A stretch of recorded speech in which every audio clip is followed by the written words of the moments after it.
Morning, Justin. Good morning, Mark. How are you? I'm well. Yeah? Well, I'm glad to hear that. I'm glad to hear that. How are you? I am also well, thank you. Yes, indeed. So, you got a surprise topic for us? Nah, it's not really a surprise. I don't think it's a surprise. Well, it might be for you. Because if you don't know, it might be. But if you didn't know, it'd genuinely be a surprise. That's correct. We should do that sometime. We just put them in a hat. Just put some topics in a hat and just pull out. Or maybe we get some listener submitted topics. Oh, yeah. To somewhere. And then we pull that out of a hat. That would be fun. That would be a surprise. That would be a surprise. That would be a genuine surprise. Yeah, I would enjoy that. Yes, it would. And it's funny when I talk with people, I get lots of ideas. Topic suggestions. Yeah, I do. And we need a suggestion box. Oh, get IT on that. Yeah. But it was interesting as I was thinking about topics. It's like there's a part of me. Well, I have a feeling, okay, and it's even a thought. In some ways, I'm thinking we may be abdicating some of our responsibilities. Lately, we've kind of been doing a little soft serve, if you will. You follow me? And I was curious what your take would be on politics in general.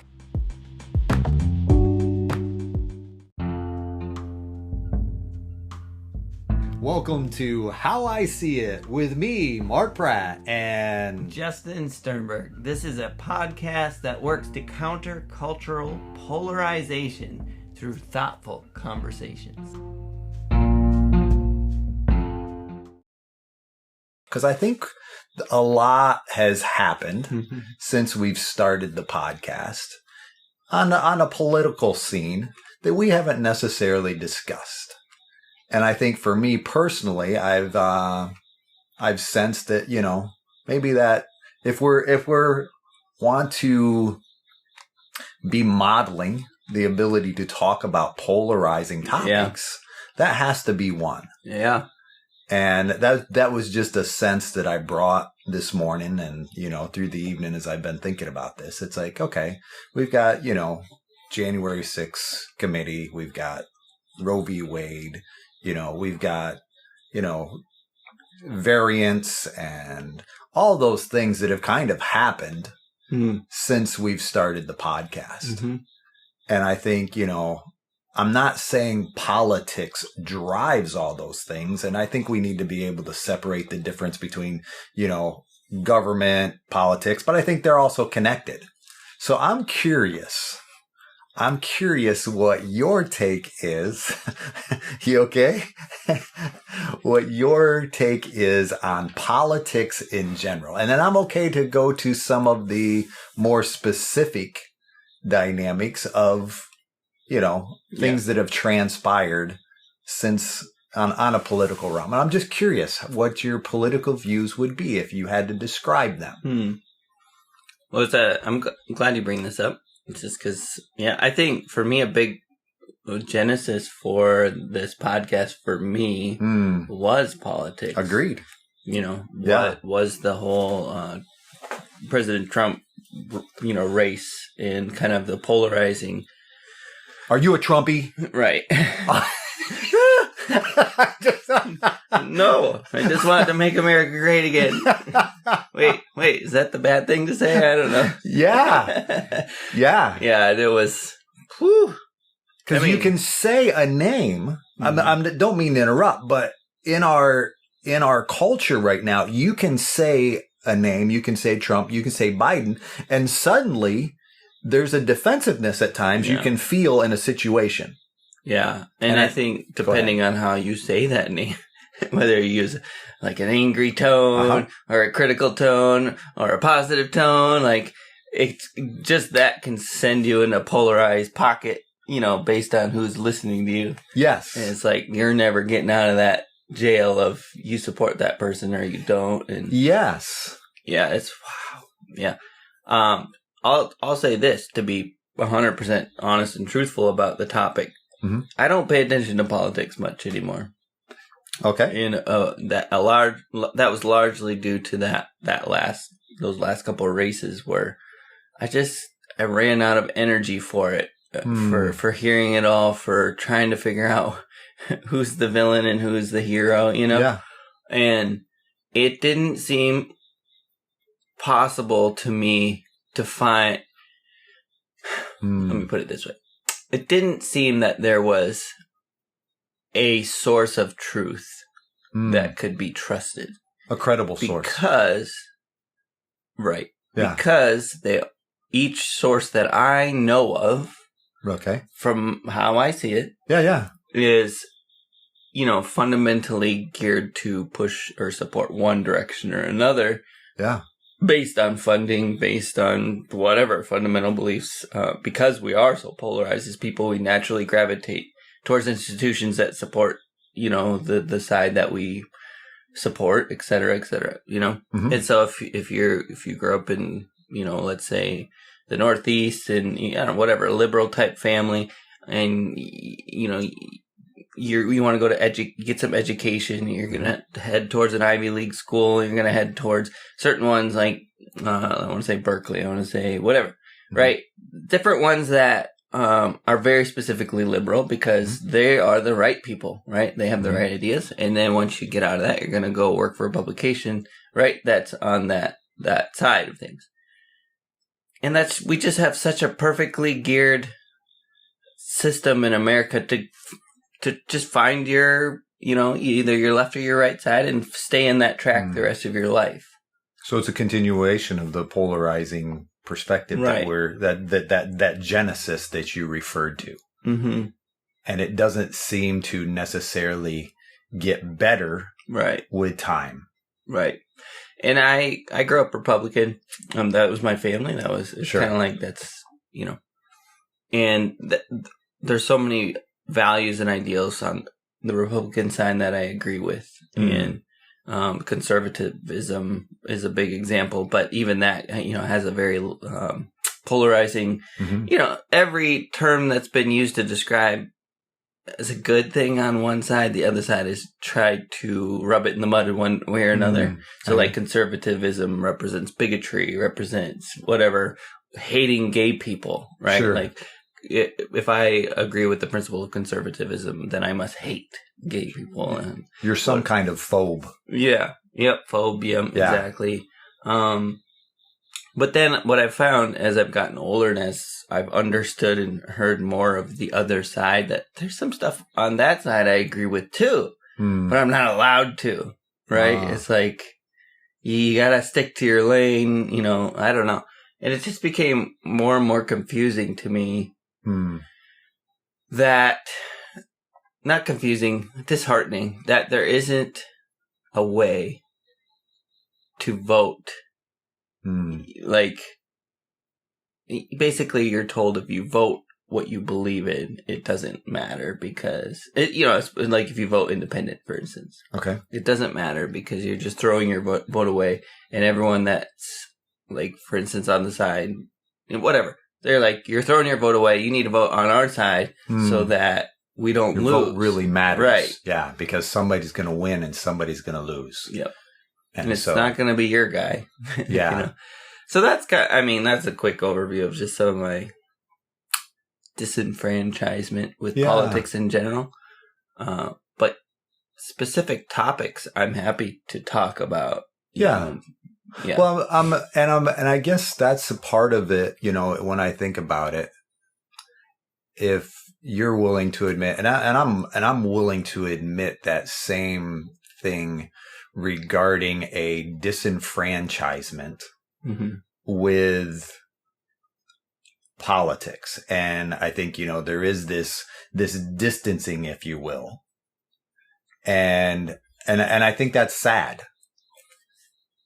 in my perspective, that, it's, and I, as I was kind of tending to think about it a little bit, it's almost like, I see it in some ways like people who I would say it's an older version of how people used to view pastors or the church.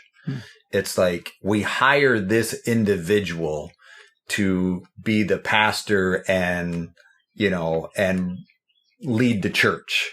And then, but that person's just kind of over there and they're not necessarily a part. I'm not saying that's accurate. I'm not saying that's the way it should be, but I think that's how I tend to view politics.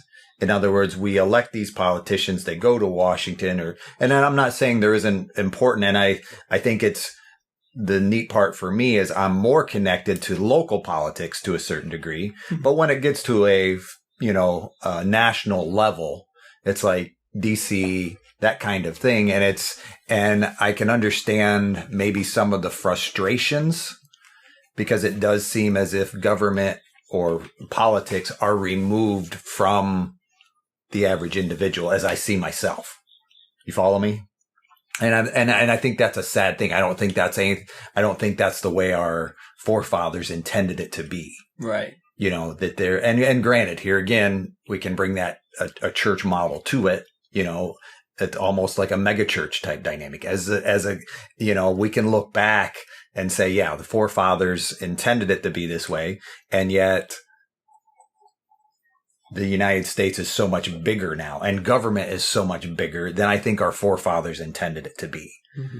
And I think in some ways that leads to that disconnect that we describe, and especially when it gets more and more polarizing. And I think that's where I was coming back to.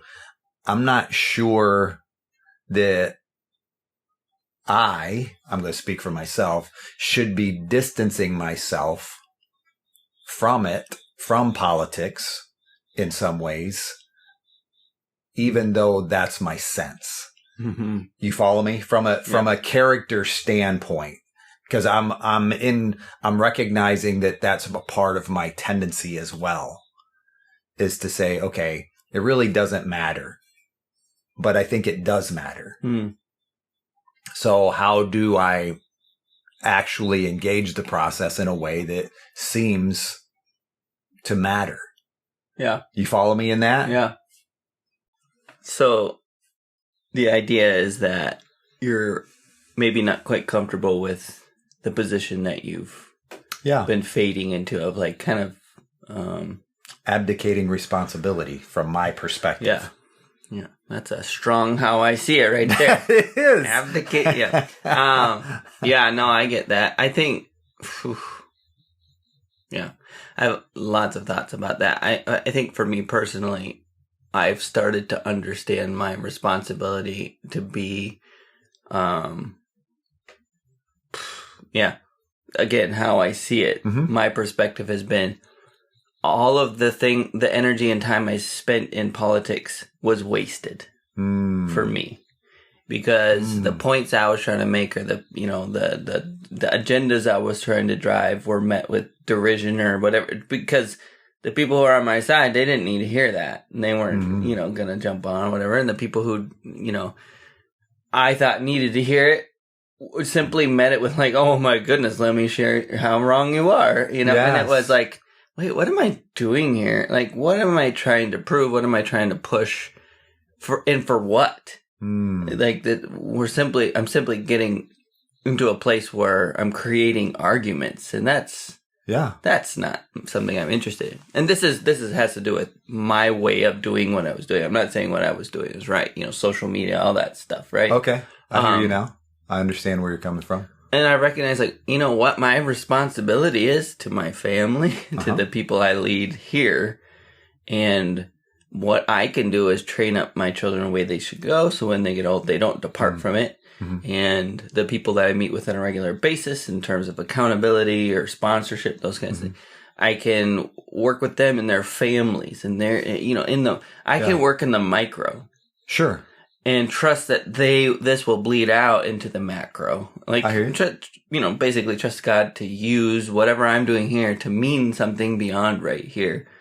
Mm-hmm. Does that make sense? It does. And I think about it, and as you were sharing, I think for a long time, well, probably more till recently, I think my view of government, if you will, politics, that kind of thing, was that it is this dinosaur of sorts that basically every 4 years there's an election.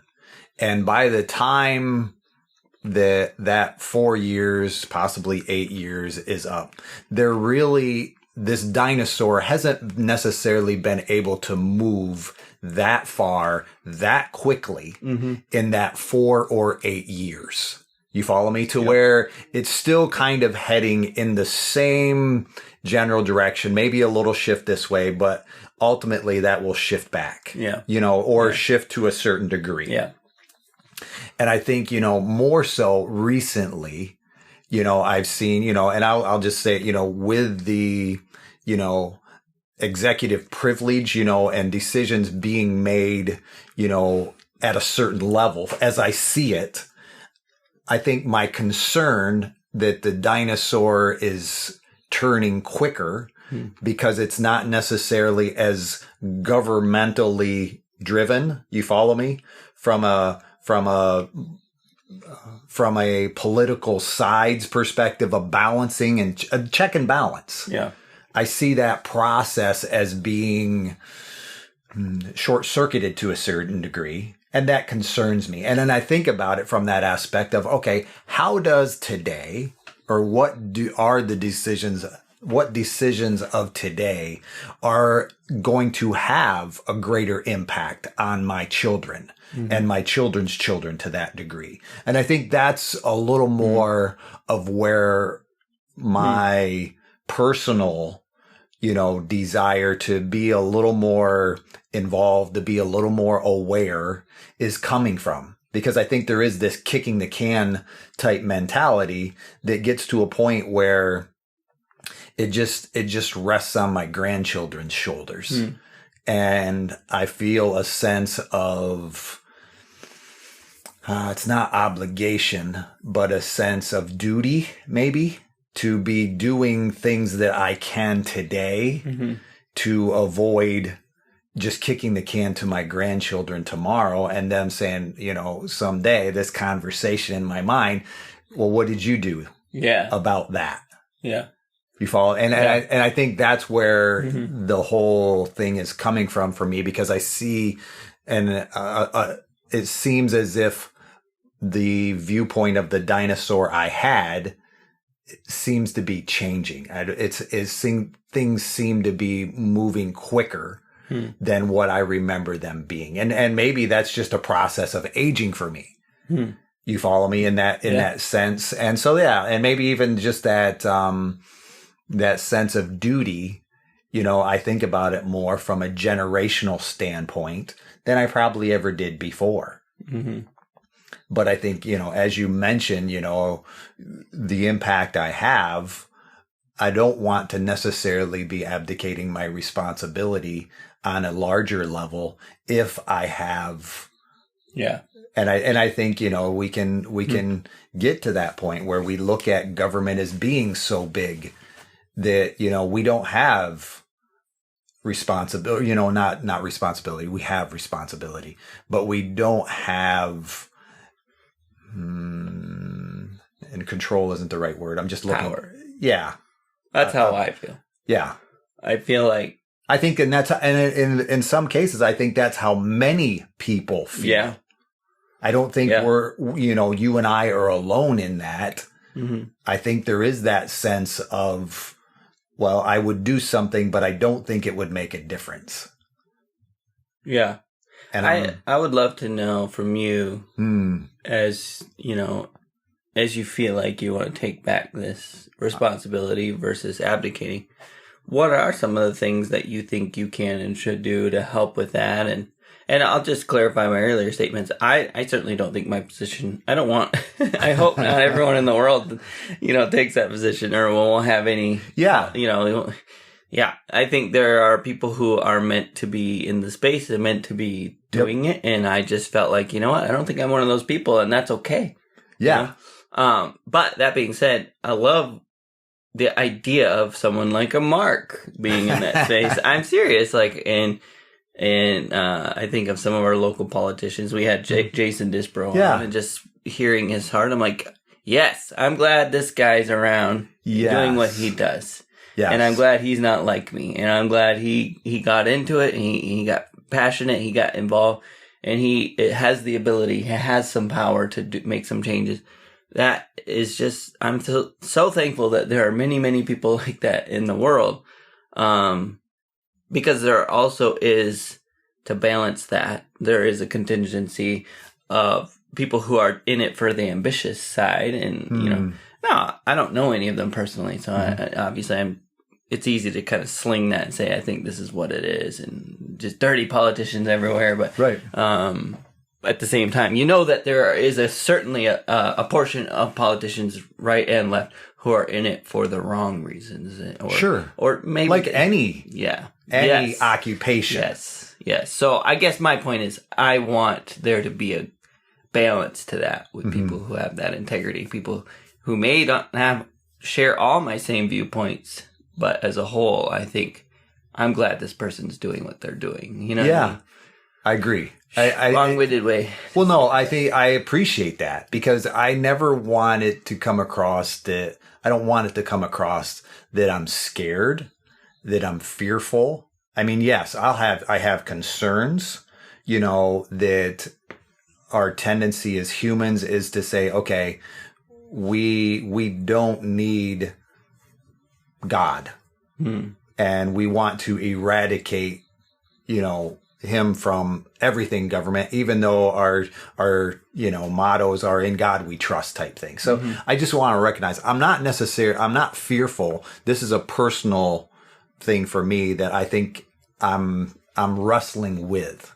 How do I, assert, if you will? I don't have to become aggressive, but I'm recognizing that I shouldn't just be passive either.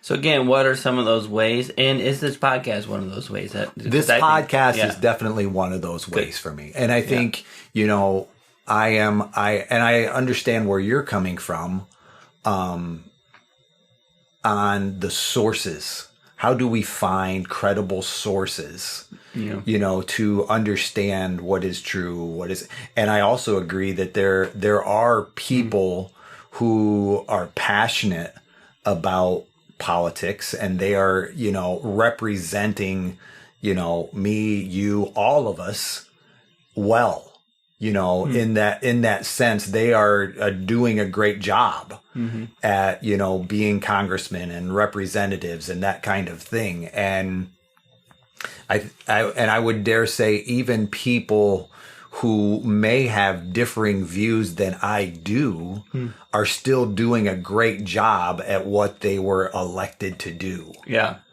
And I think that's the beauty of America from my perspective. Yeah.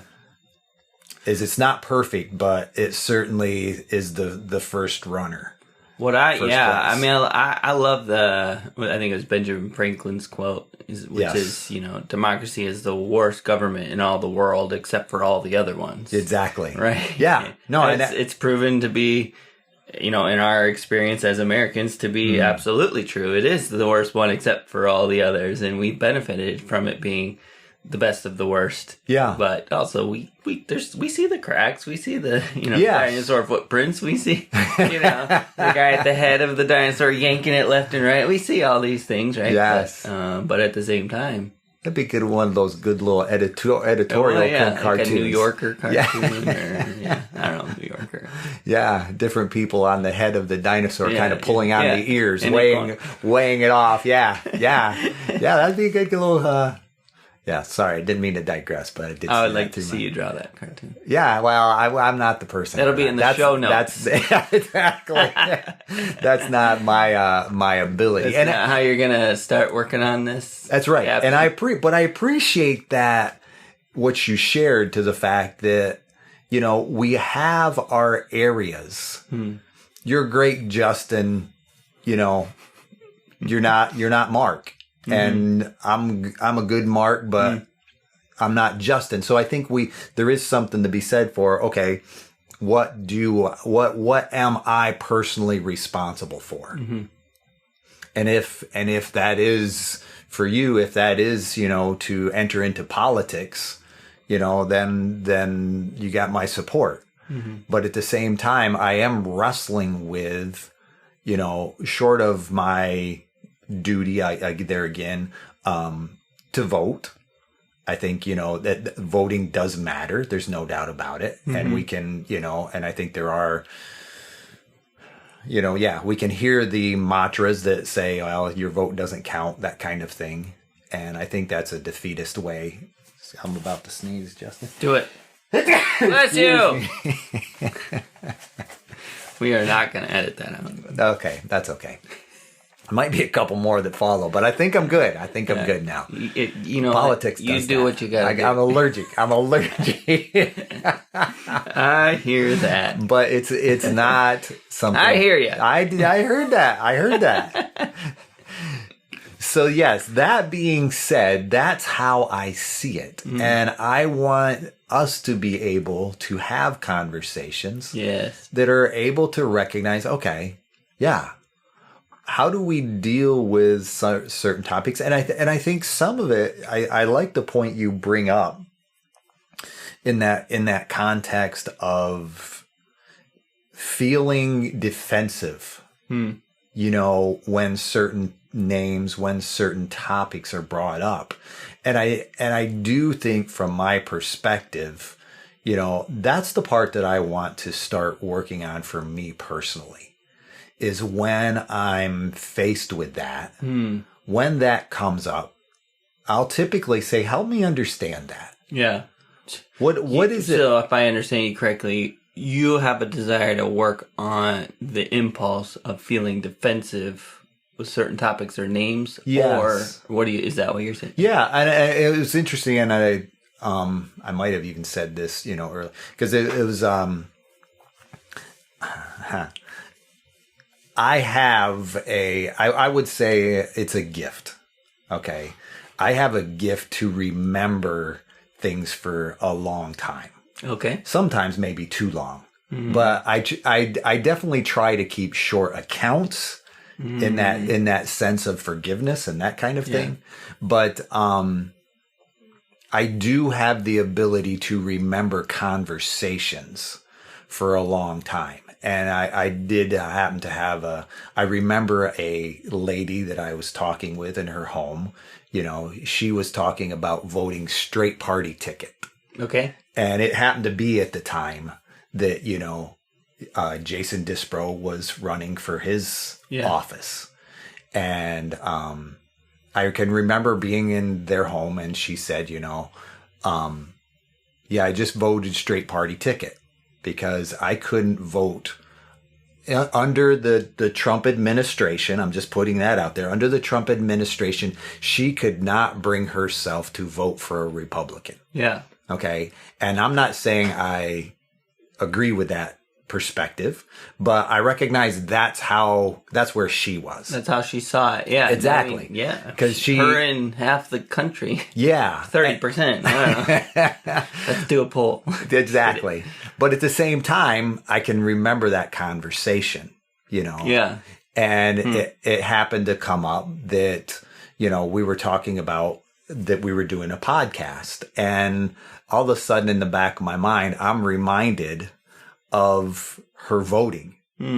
And I said, if you don't mind, I said, I can remember a time when we talked about politics, and I have built a relationship with this individual, to the point of being able to say, I can remember a time when you did not vote, or you voted straight ticket, you said you didn't know the individual, so you just stayed with the party line. Which I understood. If we don't know someone, right? Why would?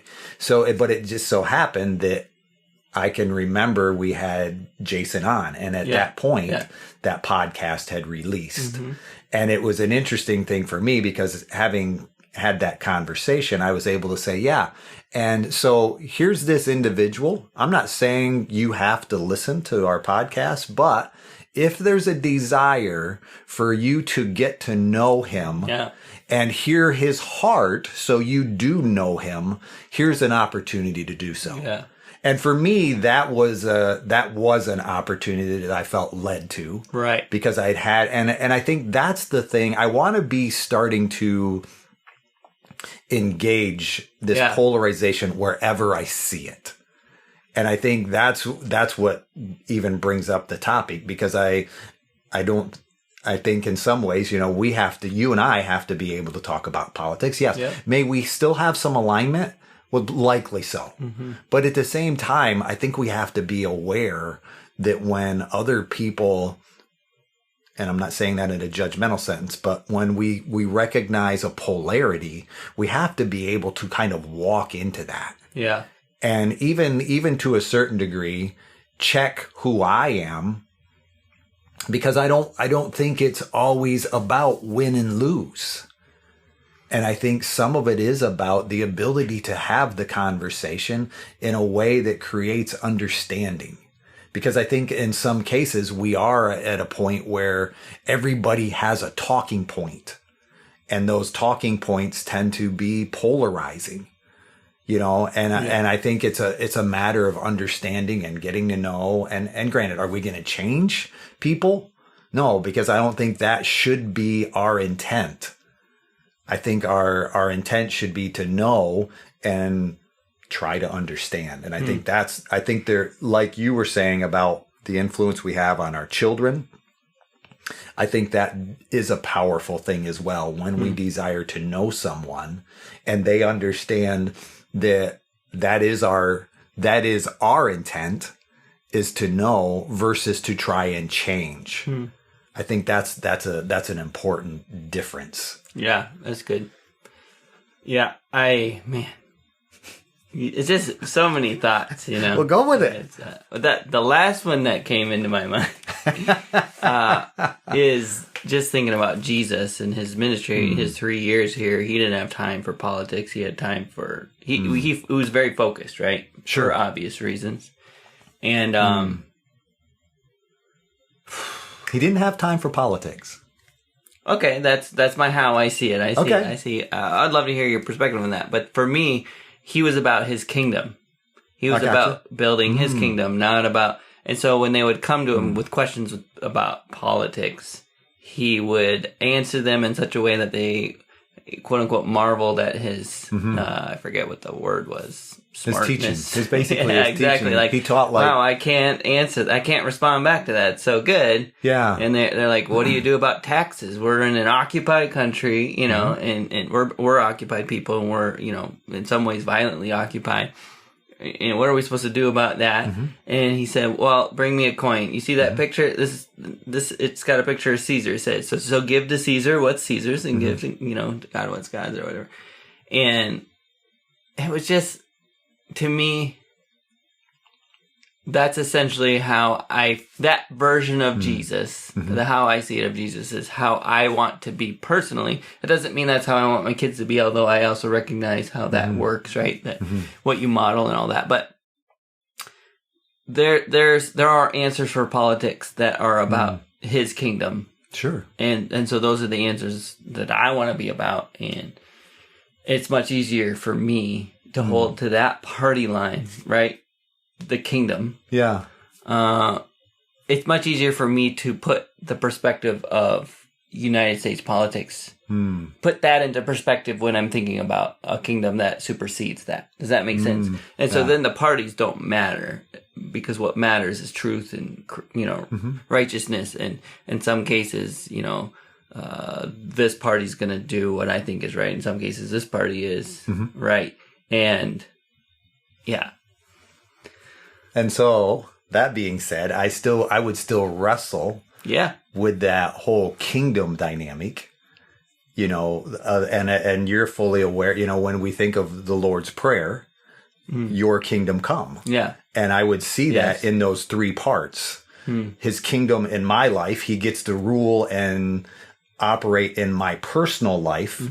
And therefore, I do what he asks me to do on a daily basis, whether that is politics, whether that's being involved in politics, whether that's not being involved in politics, that's for me personally. And part of his kingdom is his ability to reign in my life. And yet I also see that from the evangelistic side, that we can bring kingdom to earth. We are to, as we live out, his kingdom, we bring his kingdom here. Right. And yet he also has the eternal kingdom, heaven, that he rules over where, everybody is saying holy, holy, holy. So I guess I see that, and I'm recognizing that more so that governmental part is the second part, where I'm still a part of sharing truth, having relationship. And I guess that's where when you said Jesus wasn't involved in politics, I think he was, but it didn't consume him. And I think we're probably still saying the same thing. He was very much, not engrossed, but, embedded in a political dynamic. You follow me? And I think that's the beauty of history when we look back, to be able to recognize the politics of the time that influenced the circumstance. And I think that's where I'm coming from, is I want to be about the things that God is personally calling me to on a national, personal, local level. And granted, yes, as it gets bigger, I probably have less power. But at the same time, I don't want to be abdicating that responsibility. I want to be engaging it in a way that I feel is God-led. Yeah. To go back to the practicals of how that's going to play out. Yeah. I personally like the idea, of this podcast being a part of that. And I think for me, that is a way to, two things. Number one, help you honor your responsibility. Even if you don't have that same responsibility, that's okay. Yeah. I'm not saying I don't, but I am, but also that it is an opportunity for me, for my perspective in that conversation. And I think that very balances, hopefully, why people listen here, right? Is hopefully beyond my ability to understand. Because I am not about avoiding the conversations or avoiding the topics. It's just that for me, I certainly don't. It feels embarrassing to say I'm trying to be like Jesus and not, that's why I'm avoiding politics. That's not what I mean. I just feel like for me, the way I see Jesus and the way, the version of his ministry here and what he was about, I can get behind. It's much easier for me to embrace that. Sure. What's really difficult for me is when I have a conversation with a good friend and they say, have you heard about? And it's just, political topic. And I'm like, no, tell me about it. Well, this is happening, and then this happened, and then this, and it's like, I instantly go, I don't believe them. Why? Because they're quoting a source that I don't know and I don't believe, because I don't. There's just, that whole world is so muddy, and finding truth in that world is so impossible to me. How I see it, and it's like, I don't. We can have this conversation. At the same time, I'm not necessarily going to believe everything you're saying, not because I don't believe you, but I don't know that I believe your sources or their sources or their sources. Yeah. And they're going to be like, no, you don't understand. It's written right here. Da, da, da, da, da. You can see proof. Here's some pictures. And I'm like, okay, that's happened so many times in my life in this world of politics to where then the other side shows me the same pictures, the same whatever, but it's proving the other side. And I go, oh, crap. Yeah. Oh, crap. We're in trouble, Yeah. Like. And that's where people disengage. Yeah. Is that not where you tend to disengage the process? Yeah, absolutely. Because it's, how am I to know? And. Yeah. Oh, it's so frustrating. Yeah. So frustrating. Well, if I may, not to digress, but to continue the conversation, what would be one of those topics that tends to Well, one example is the border and the families detained at the border. Sure. I mean, those things, I don't know what's truth in all of that. But what I know is I hate the idea of us taking families and tearing them apart and holding some parts of the family in ridiculously stupid holding areas. No matter what that looks like, to me, that's wrong. And I've heard so many versions of, well, you know, they're villains. Here's why. Like, this is a child. I don't think so. Like, come on. I hear you. What do you have to do to get to the point where you have to villainize children in order to agree with what's happening? Does that make sense? At the same time, I know that there was some illegal activity. I know they're trying to cross. I'm like, well, you know, if I was in their shoes, that'd probably be me. I hear you. I'd probably be trying to cross. You would grab a child. No, sorry. Oh, sorry. I'm not. That's a good thing you're clarifying here. No, I'm saying that would be me. I'd grab a child and I'd walk born in Mexico. Okay. And my hope is gone for my country, and I see this land of opportunity, and I see a chance, just a glimmer of a chance, that my kids can grow up in that opportunity. And maybe time's running out for me, and maybe I'll just be a construction, and that's fine. I can do that. But just the idea that my kids maybe can have some of that hope, get some of that goodness, you know? Well, maybe I'm going to try and cross the border illegally, and you're going to villainize me, and it's okay because it's worth it for what the opportunities that maybe my kids can have, right? Or maybe, and I'm not saying this is right, but maybe I bring some, you know, drug payload with me because that's my way. That's what the cartel said I had to do to get across, and I said I might go to hell for this, but my kids, the opportunity for my kids. Again, I'm not saying hopefully I wouldn't do that. Folks, I just want you to know there's a lot of passion in Justin's eyes as he's saying this. You can definitely. I'm just saying we so quickly turn our brains off to that perspective. The complexity. The complexity, and just say these are bad people trying to get into our, you know, perfectly manicured garden, and when they come over here, they mess it up. And I'm like, yeah, but maybe there's truth to that, and I'm not saying there's not. And I've heard all growing up how, you know, the people coming across the border are basically taking jobs from farmers or whatever. They lowball the workers, right? So they come in, they get all the construction jobs, the painting jobs, whatever, because they're willing to work at a rate that we're not. And I've been hearing that since as early as I can remember, sure. Right? And I see it. I see that they are taking those jobs. They have those jobs. But I've been alive for almost 40 years, and it seems like we're doing okay despite that. It seems like we just figure it out, we adjust. And of course, there's maybe someone listening goes, no, I lost my job because of that. It definitely impacted me, and I'm angry about it. And I go, yeah, that sucks. Yeah, like there's a story there too, and I'm not saying that, but we so quickly just want to say it's either that story or it's this story. They can't both be true. You know? Yeah, I hear you. And I'm not saying that because I don't agree. I'm saying that in the sense of there is a complexity. Yeah.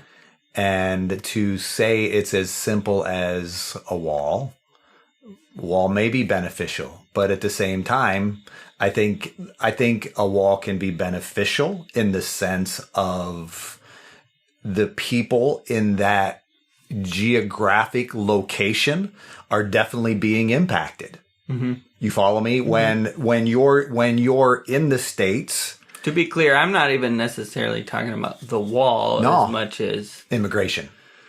I don't know what I'm talking about. I mean, it started with the actual that conversation several years ago where they were putting kids, you know, separating kids and holding them, and that's what really just got to me. Yeah, you know? and I think at that time, but I'm not opposed to a wall, and I'm not opposed to that's an interesting topic of conversation. But it's like, well, in order to support the wall, I have to villainize these children. Yeah, I'm hearing. And I'm like, come on, do we have to do that? Yeah, can we not agree that this is terrible, and we also need a wall? No, I'm hearing where you're coming from, and I think that's the part that gives me your passion actually helps motivate my passion in that sense of, yes, it's more complex than we want to admit. So how do we, get real solutions in place, not antiquated talking points. Yeah. That basically, Guantanamo Bay and all that stuff, that because in some cases, yes, those things have been around a long time.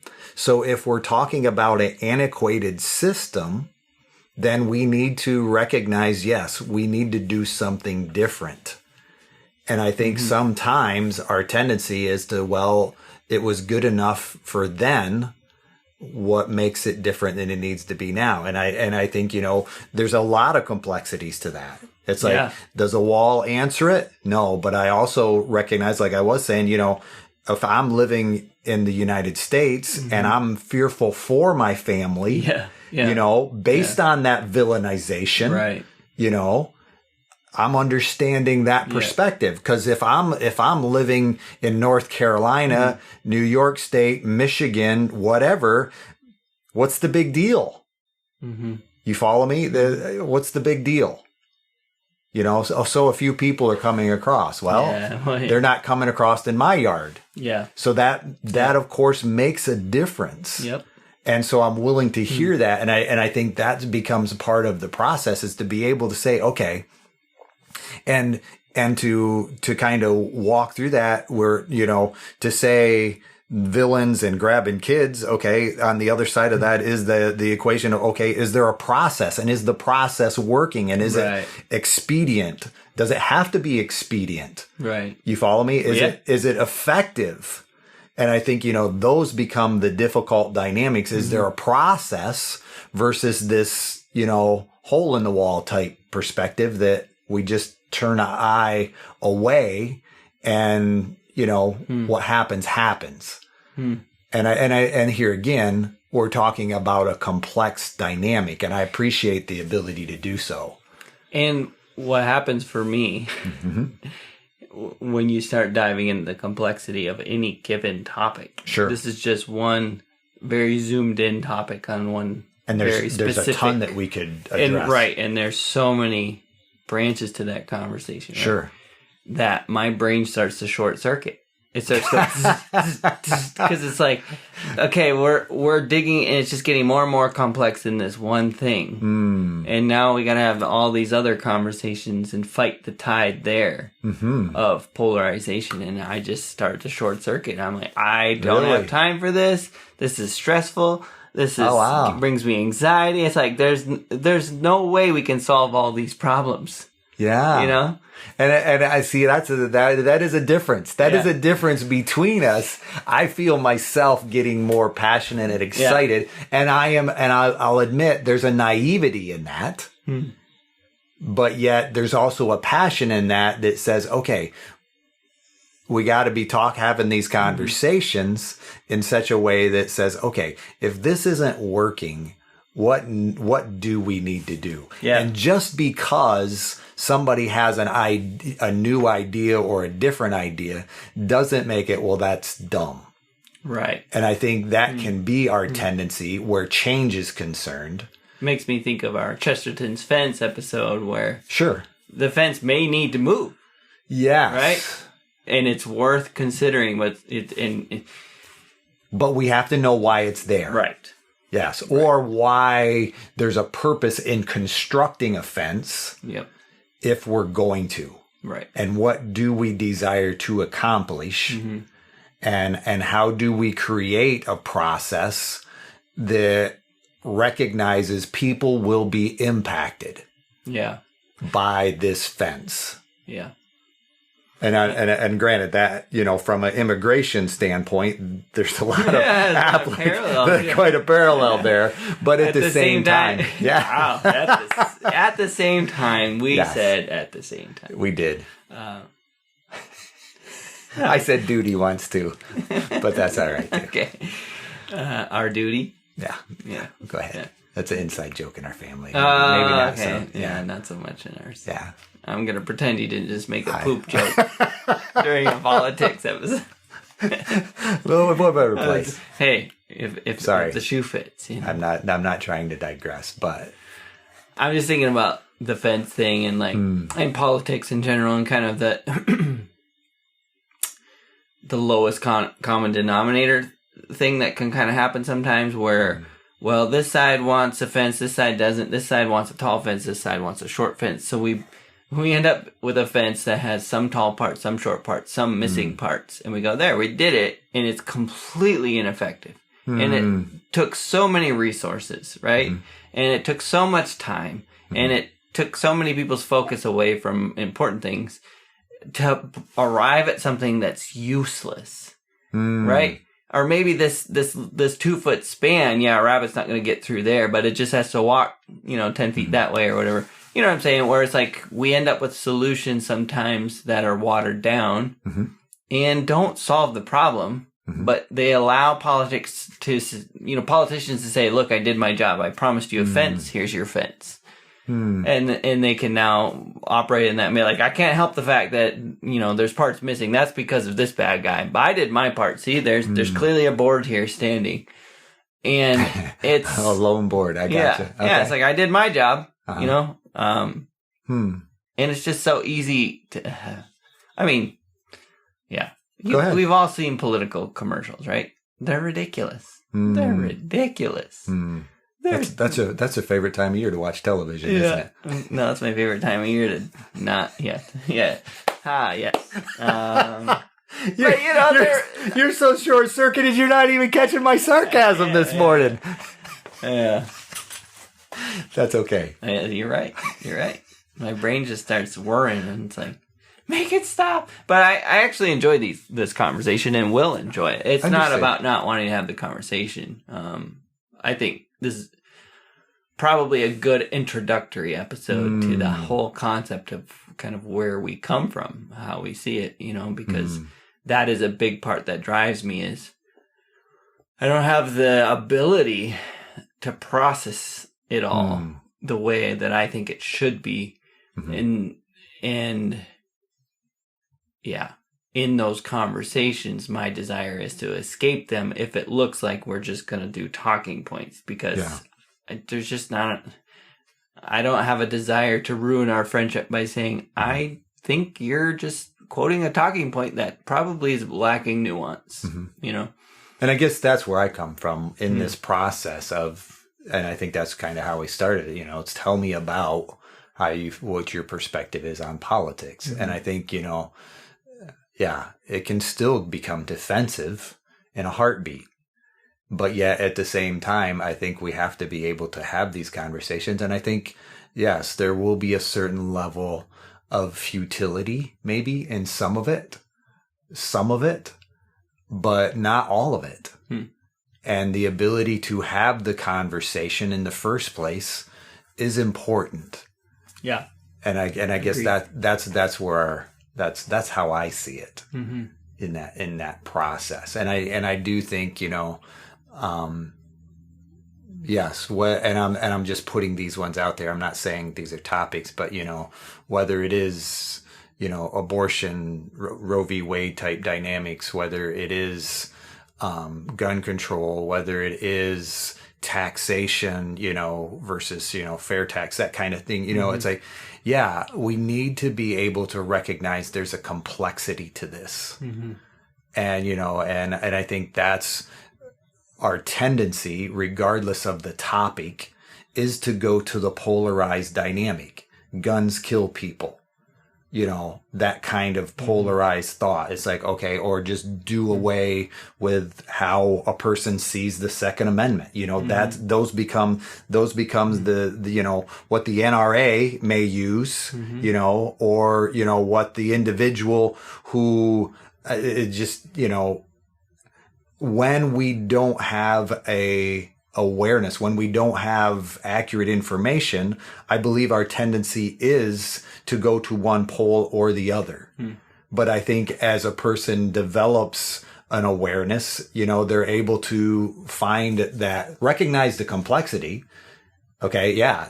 Abortion is a complex dynamic, in the sense of, yes, on one end, abortion as a definition, okay, is a child, is an infant, and people will define that life, okay, differently, but yet a life is ending. that could have. And so that's on one end of a spectrum. On the other end is that whole aspect. Well, what about the 10-year-old that, the incest, and yes, we can always talk about that from a sense of, percentages, how much, so what is the greater good dynamic? But yet at the same time, it's very complex. Mm-hmm. And to be able to have those conversations is an important thing.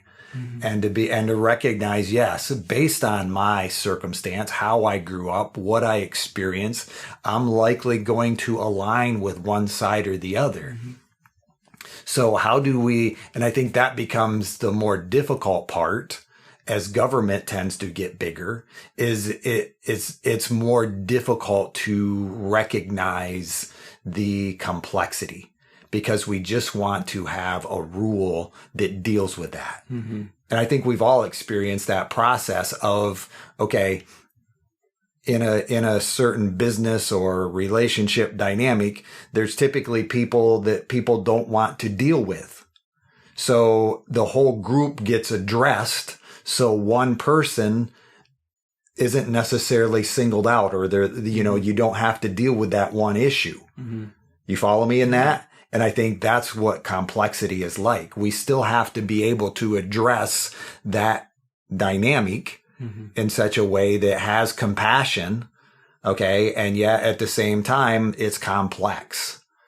And so that's where does that become an exercise in futility? I don't think it always has to. Mm-hmm. Well, I think, again, that's a big part of this podcast is to say, hey, there's room for the conversations. Yes. And let's have them. So I'm definitely about it. I think, man, you hit several topics that deserve an episode, Yeah. And, And we didn't even discuss Trump and Biden yet. I mean, come on now. No. How did we even talk about politics? Exactly. Yeah. Uh-oh.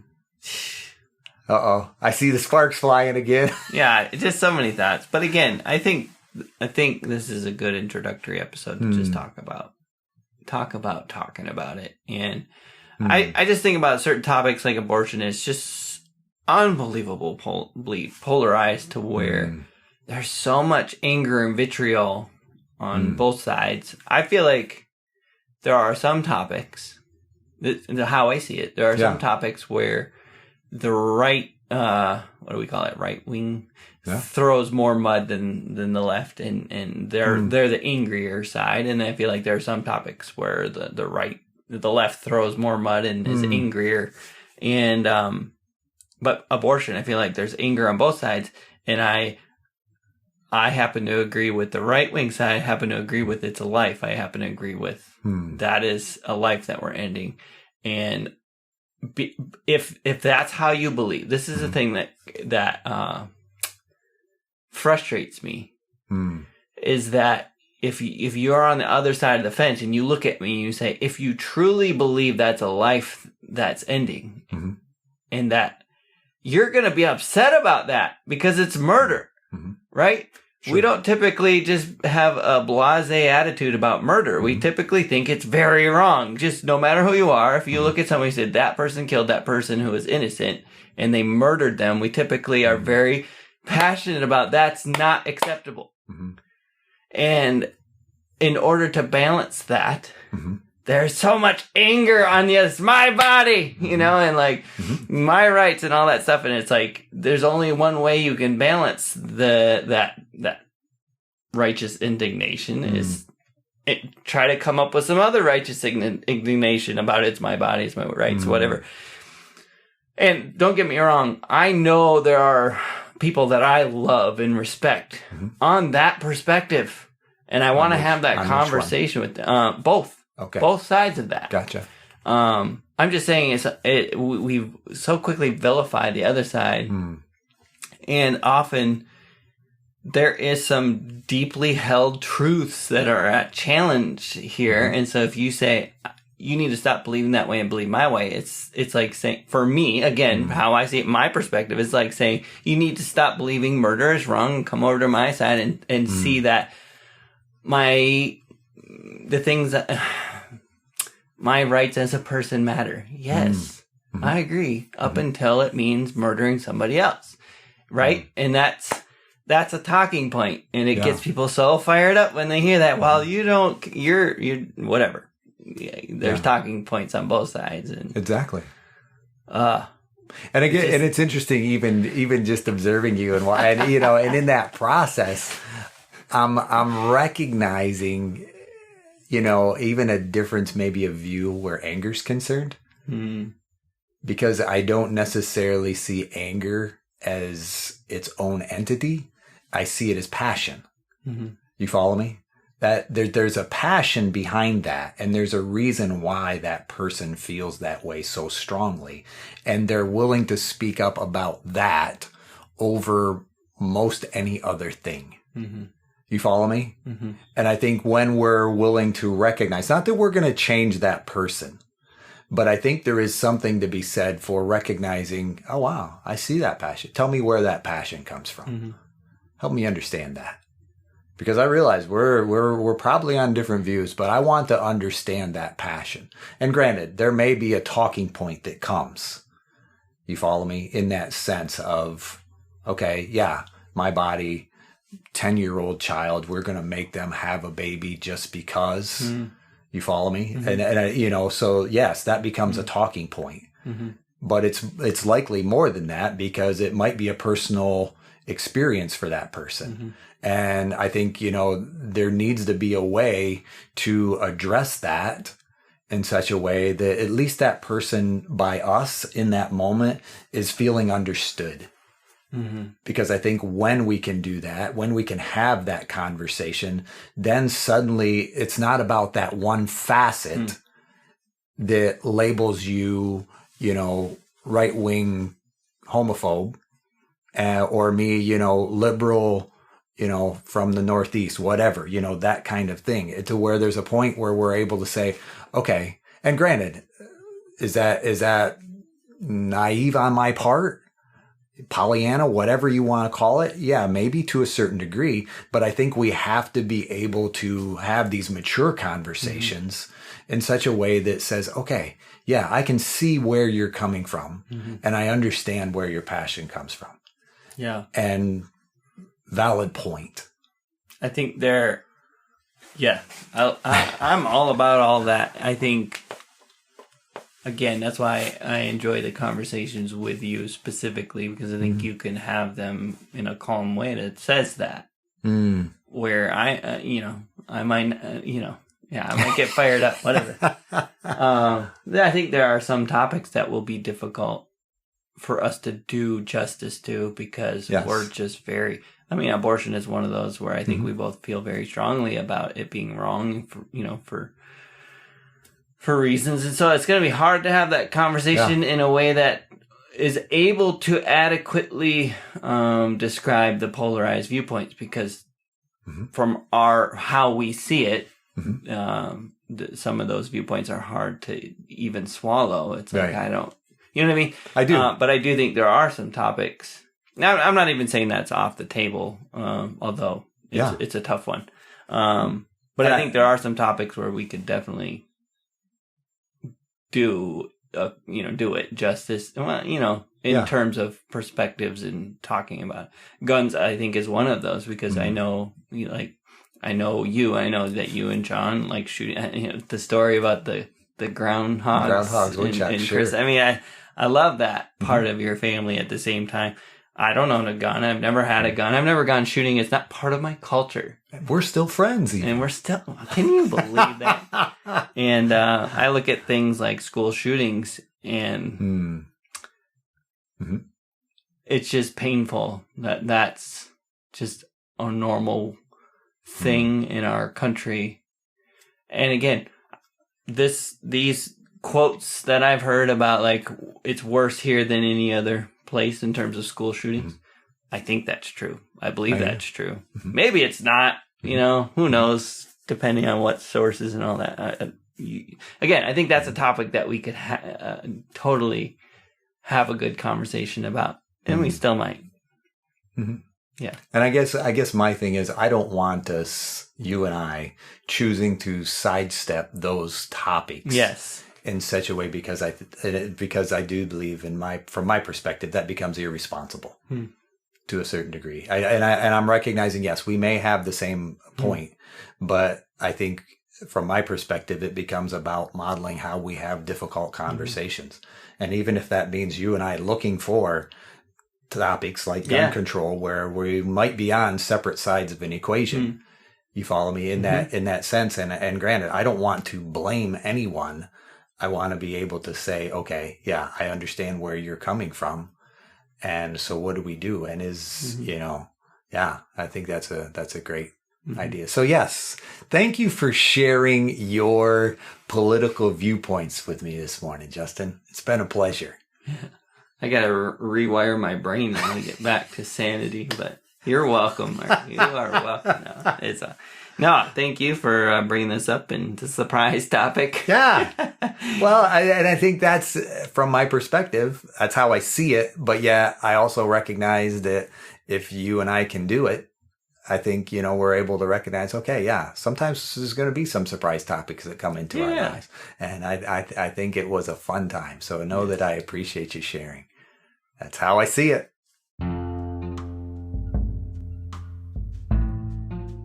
Hey, thank you for listening to our podcast.